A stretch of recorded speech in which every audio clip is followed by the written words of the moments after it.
Let me ask you something. What if I told you that the one thing you've been dreading, silence, could actually be your greatest weapon? Imagine this.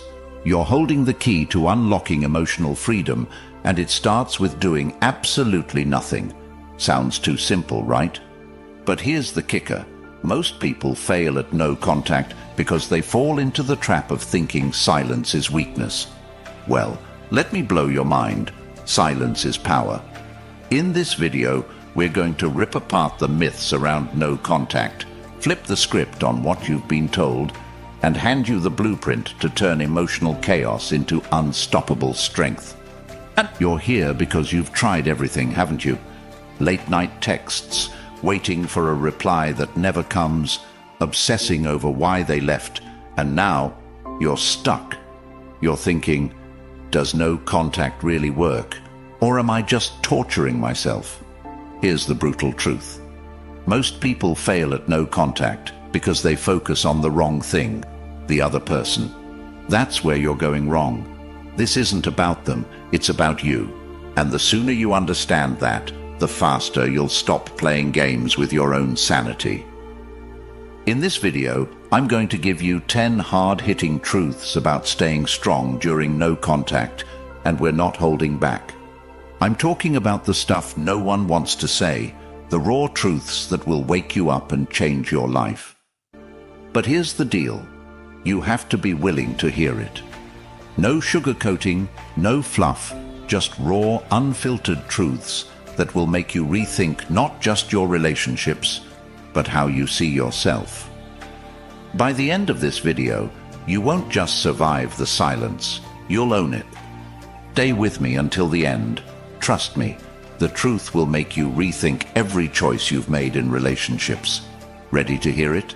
Then hit that subscribe button right now, comment, "I'm ready," if you're ready to watch this video till the end. Now let's get started. Number 1. Understanding the challenge. The hardest part of no contact isn't the silence. It's the stories you tell yourself about that silence. You're sitting there, staring at your phone, wondering why they haven't called.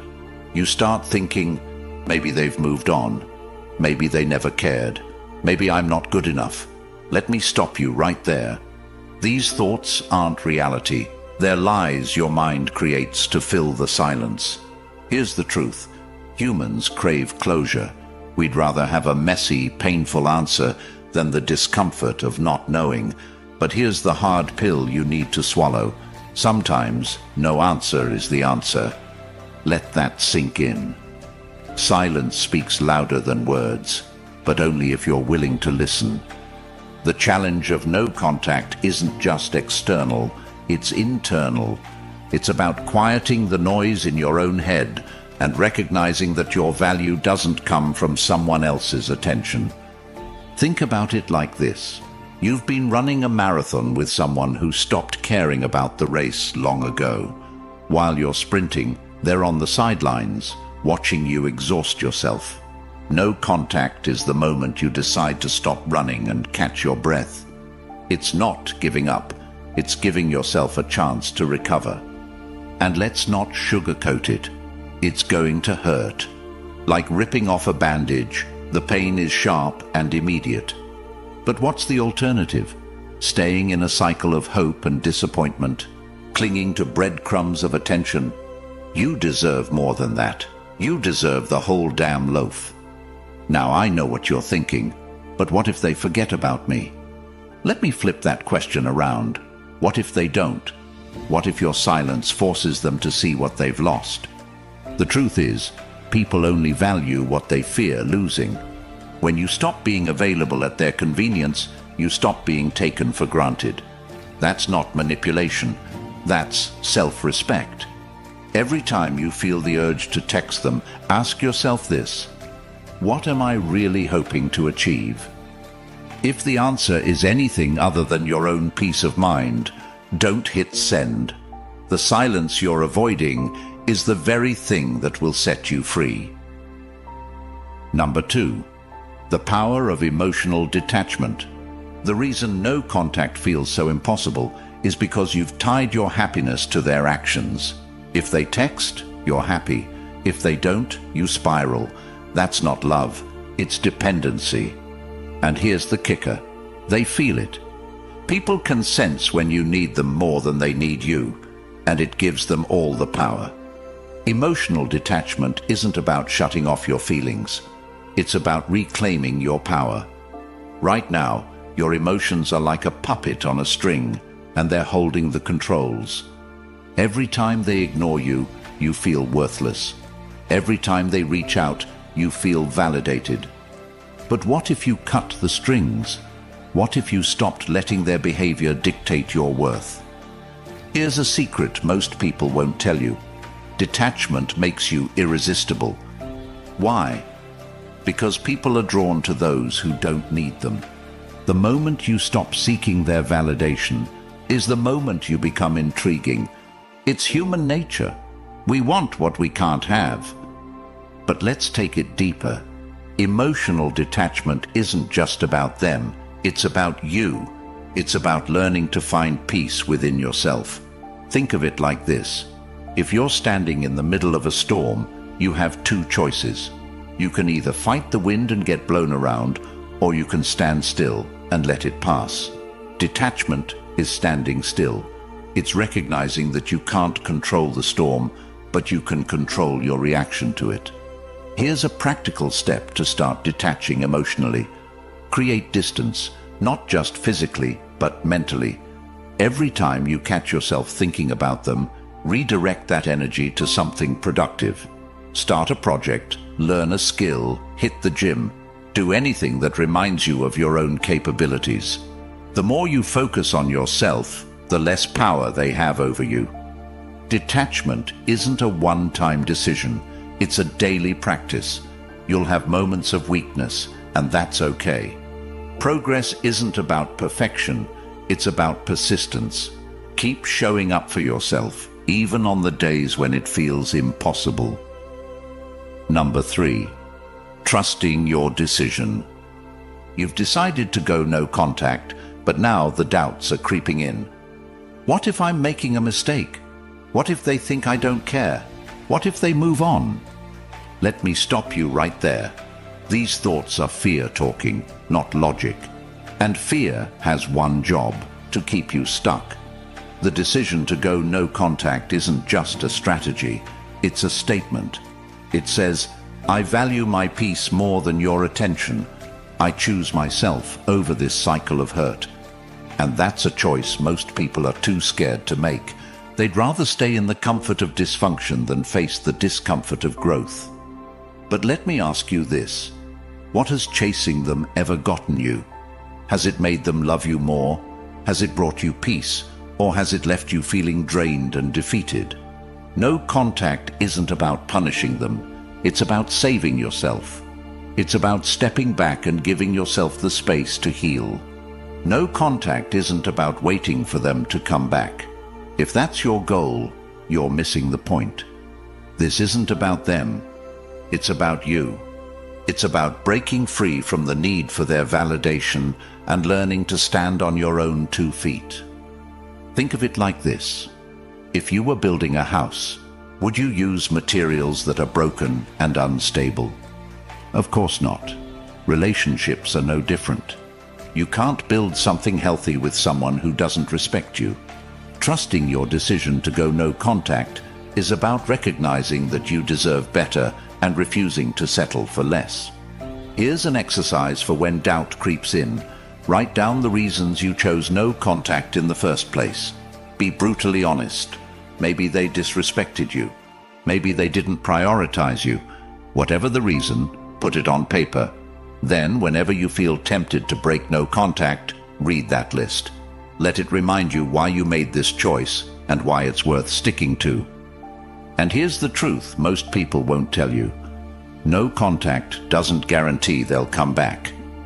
But it does guarantee one thing. You'll come back to yourself.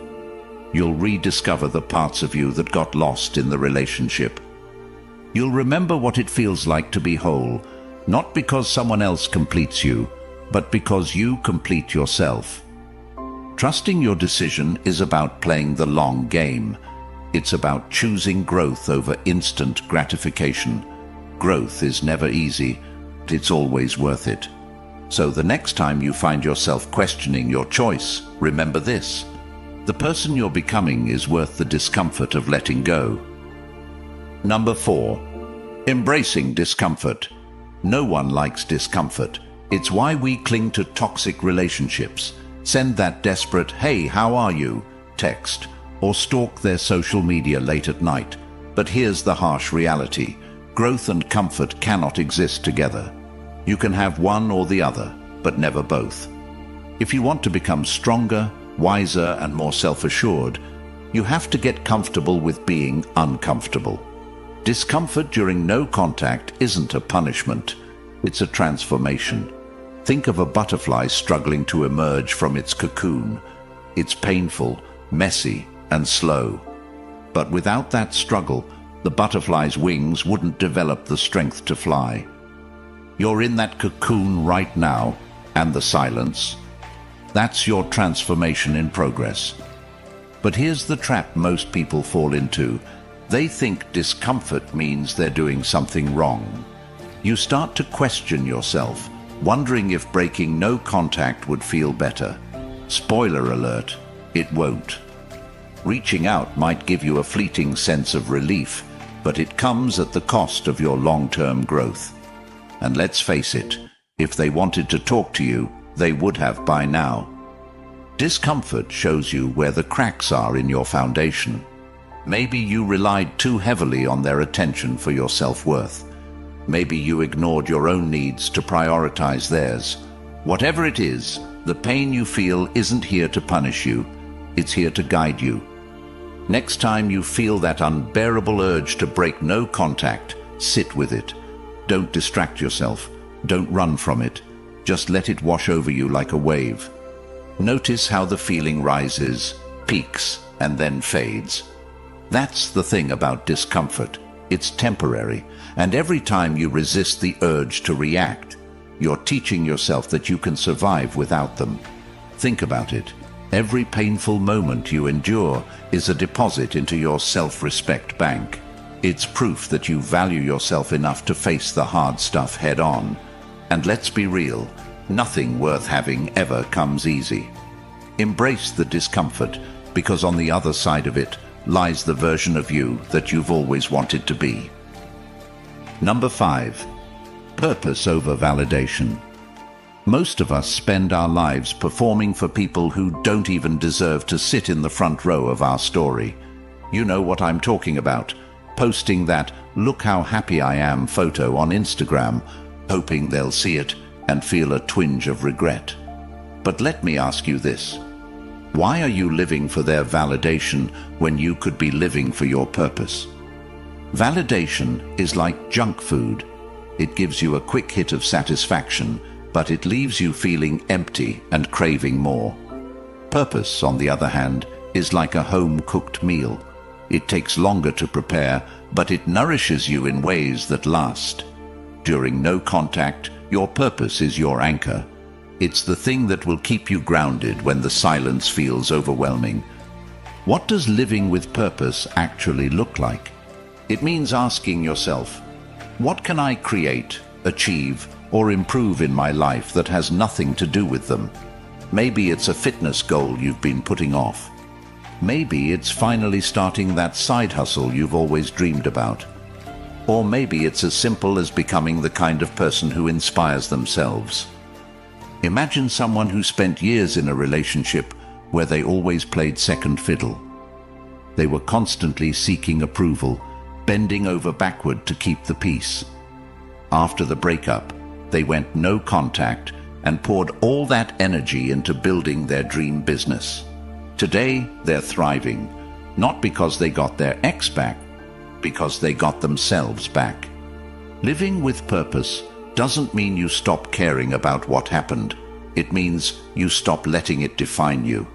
Every moment you spend chasing validation is a moment you're not investing in your future. And here's the irony. When you start living for yourself, you become magnetic. People are drawn to those who have a sense of direction and self-worth. So here's your challenge. Take all the time and energy you've been wasting on thoughts of them and redirect it. Start small. Pick one thing you've been putting off. Maybe it's journaling, exercising, or learning a new skill. Commit to it, not because you want to prove anything to them, but because you owe it to yourself. And remember this, your purpose doesn't need anyone's approval. The only validation you should be chasing is your own. Number 6, building resilience. Resilience isn't something you're born with, it's something you build, brick by brick, choice by choice. Right now, you're in the trenches of emotional warfare. No contact feels like a battle between your better judgment and your need for closure. But here's the good news. Every time you resist the urge to reach out, you're building a fortress of resilience. Let me break it down. Resilience is like a muscle. The more you use it, the stronger it gets. Every time you say no to breaking no contact, you're flexing that muscle. At first, it feels impossible. You'll have moments of weakness where you stare at your phone, drafting texts you'll never send. But over time, it gets easier. The silence stops feeling like a punishment and starts feeling like peace. Create a daily ritual that reinforces your strength. Maybe it's a morning journal where you write down 3 things you're proud of. Maybe it's a workout routine that makes you feel powerful. Or maybe it's as simple as repeating an affirmation like, "I choose myself." Whatever it is, make it a habit. Habits are the foundation of resilience. Think of resilience as your armor. It doesn't make the battles disappear, but it protects you from the wounds that used to cut deep. And let's not forget, resilience isn't about never feeling pain. It's about rising every time you fall. You're going to have bad days. You're going to have moments when the silence feels unbearable, but resilience is what will carry you through. Resilience is sexy. There's nothing more attractive than someone who can weather the storms of life and come out stronger. When you build resilience, you're not just surviving, you're thriving. You're showing yourself and the world that you're unbreakable. The next time you feel tempted to break no contact, remember this. Every choice you make is either building your resilience or tearing it down. Choose wisely, because the person you're becoming, they're worth it. Number 7, accepting reality. The hardest truths are the ones we avoid the most. You know exactly what I mean. That gnawing feeling in your gut when you replay old conversations, wondering if you could have done something differently to save the relationship. It's a mental movie that never stops playing, and yet deep down, you know the truth. If the relationship was meant to work, it would have. No amount of overthinking will change that.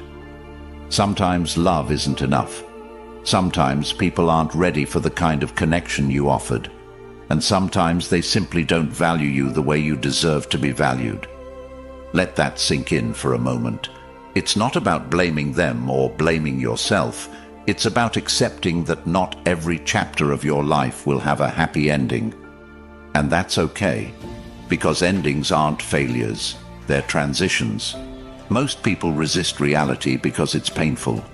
You tell yourself stories to soften the blow. Maybe they'll change. Maybe they didn't mean to hurt me. Maybe if I just try harder, they'll come back. These maybes are the chains that keep you tied to the past. And the longer you hold on to them, the harder it becomes to move forward. Acceptance isn't about giving up. It's about setting yourself free. When you accept reality, you take back the power you've been giving away.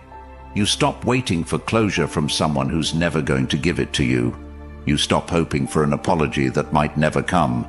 And most importantly, you stop letting someone else's actions define your worth. Think of acceptance as ripping off a bandage. It hurts like hell at first, but once it's done, you can finally start to heal. And let's be clear, healing isn't linear. You'll have days where you feel like you're moving on, and days where you feel like you're back at square one. That's normal. What matters is that you keep moving forward, even if it's just one step at a time. Write down the truths you've been avoiding. Be brutally honest. Maybe the truth is that they didn't prioritize you. Maybe the truth is that the relationship was one-sided. Whatever it is, put it on paper. Seeing it in black and white can be a powerful wake-up call. And every time you feel tempted to break no contact, read those truths aloud to yourself. Let them remind you why moving on is the only option. Acceptance doesn't mean you stop caring. It means you start caring about yourself more. It means you stop hoping for a future with someone who isn't meant to be in your life and start building a future that's centered around your own happiness. And here's the irony. The moment you stop chasing them is the moment you start finding yourself. Number 8. Turning pain into power. Pain is one of life's great inevitabilities. If you're human, you've felt it. The sting of rejection, the ache of loss, the hollow emptiness of being left behind. But here's the truth about pain. It's not your enemy, it's your teacher. It's here to show you where you need to grow, where you've been neglecting yourself, and where you need to make changes. Think about it. Every scar you have, whether it's physical or emotional, tells a story of survival. And right now, you're in the middle of writing one of the most important chapters of your life. The pain you feel today is shaping the person you'll become tomorrow. So the question isn't, how do I get rid of this pain? It's, how do I use this pain to grow? Here's the secret most people won't tell you. Pain is the catalyst for transformation. Think about every great success story you've ever heard. Behind every triumph, there's a struggle. Behind every victory, there's a battle. And behind every strong person, there's a moment of pain that forced them to rise above it. You're in that moment right now. And while it might feel like the end, it's actually the beginning. The beginning of a stronger, wiser, more resilient version of yourself. But here's the catch.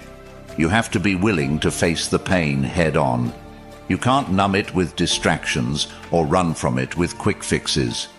You have to sit with it, learn from it, and let it guide you toward the person you're meant to become.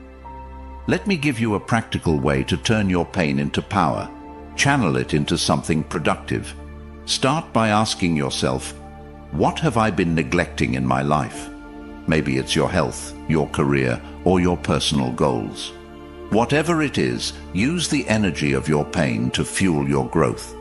Take that anger, sadness, or frustration and turn it into action.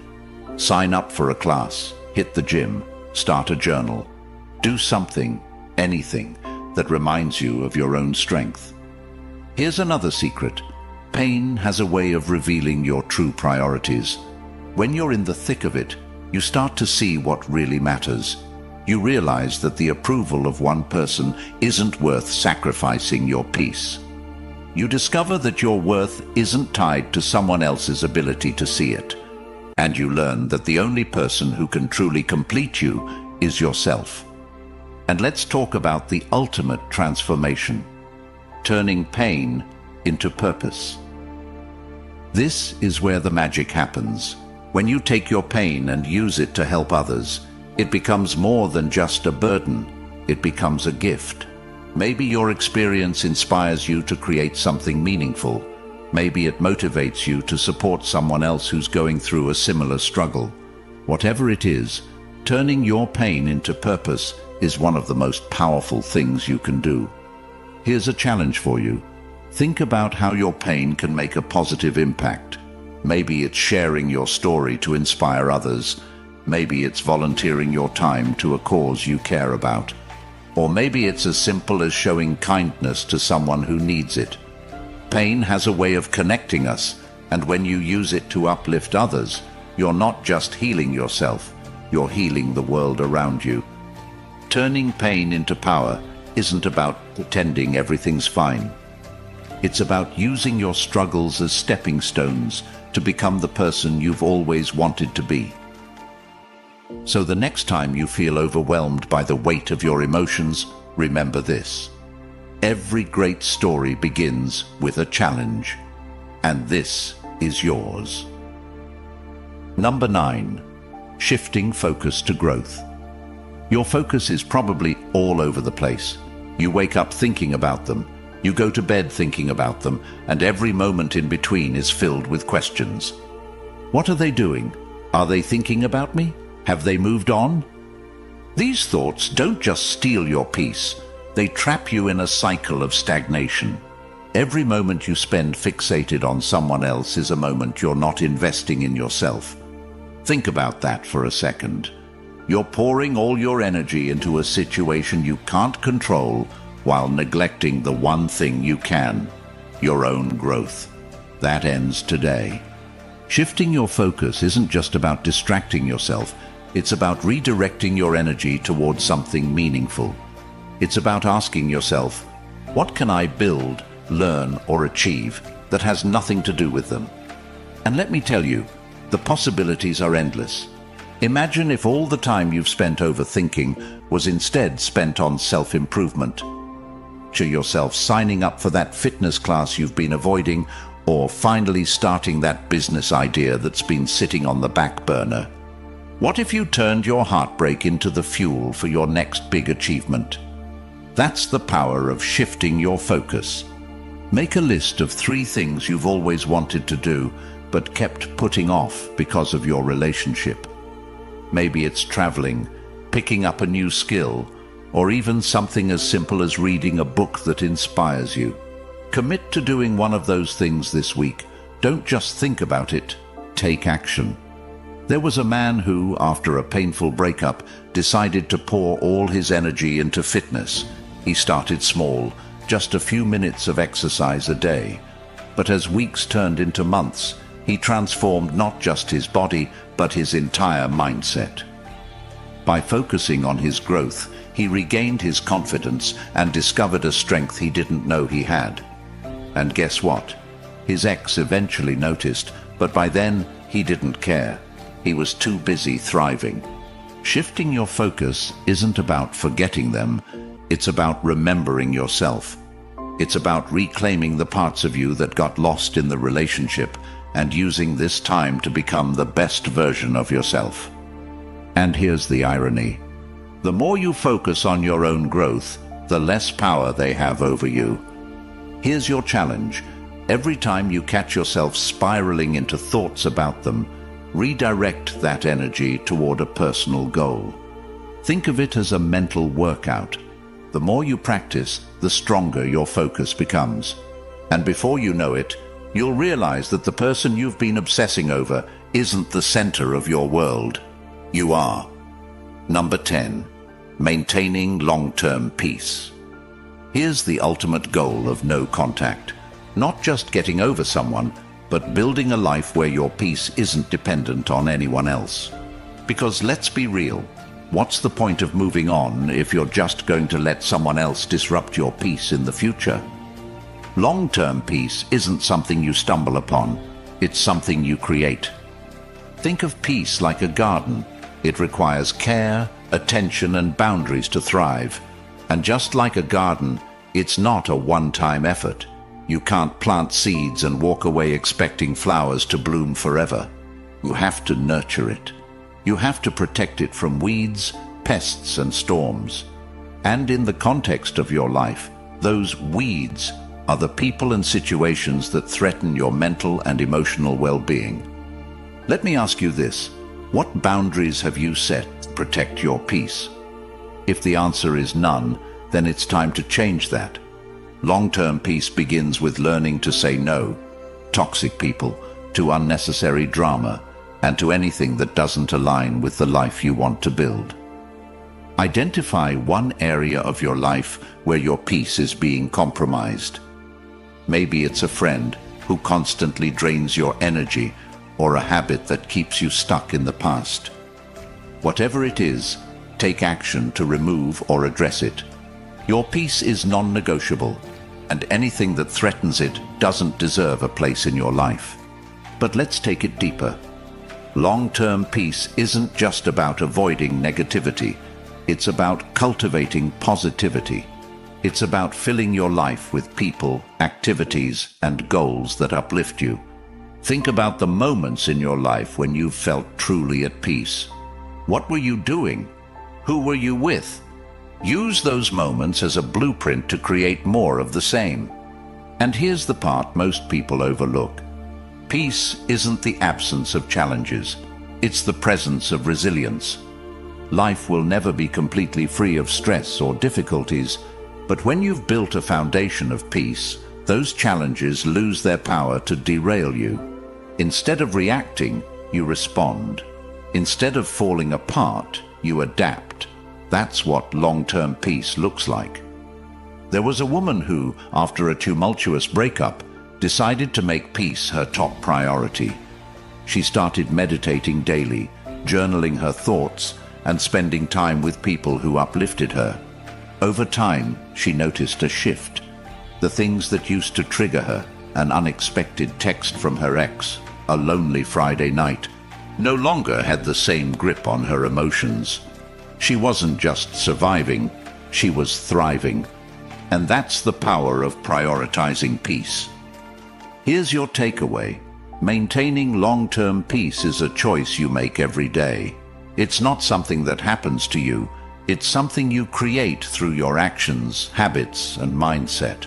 And the more you prioritize your peace, the less you'll tolerate anything that disrupts it. Here's the final challenge. Write down your personal definition of peace. What does it look like? What does it feel like? And most importantly, what steps can you take to protect and nurture it? Keep that definition close to you and let it guide every decision you make. You've made it to the end of this journey, and that says something about you. It says you're not someone who's willing to stay stuck, who's okay with settling for less, or who's going to let anyone else dictate their happiness. Right now, you're standing at a crossroads. One path keeps you clinging to the past, chained to the pain, and stuck in the cycle of overthinking. The other path, that's the one where you rise. That's the one where you say, enough, I deserve better. Every piece of advice we've shared today isn't just about surviving no contact. It's about transforming it into the greatest act of self-love you've ever experienced. Silence isn't your enemy, it's your teacher. Every moment of discomfort is a step toward becoming the version of you who doesn't just endure life, but thrives in it. Let this be your reminder. You don't need anyone else's approval to feel worthy. You are enough, just as you are. You are stronger than the pain, wiser than the doubts, and braver than you give yourself credit for. The journey ahead won't always be easy, but it will be worth it. And the best part, the person waiting for you at the other side of this silence, the healed, confident, unshakable you, is someone you're going to love more than you've ever loved anyone else. If this video resonated with you, take a moment to support this channel by hitting the subscribe button. It's not just about numbers. It's about making sure more people who are struggling just like you can find this message and begin their journey to healing. When you subscribe, you're helping to spread a message of growth, resilience, and empowerment to those who need it most. And before you go, drop a comment below saying, I choose myself. Let that be your declaration, your commitment to put your peace and growth above all else. Remember, you're not alone in this. This community is here to support you every step of the way. Together, we're building something bigger than no contact. We're building lives filled with strength, purpose, and unstoppable self-worth.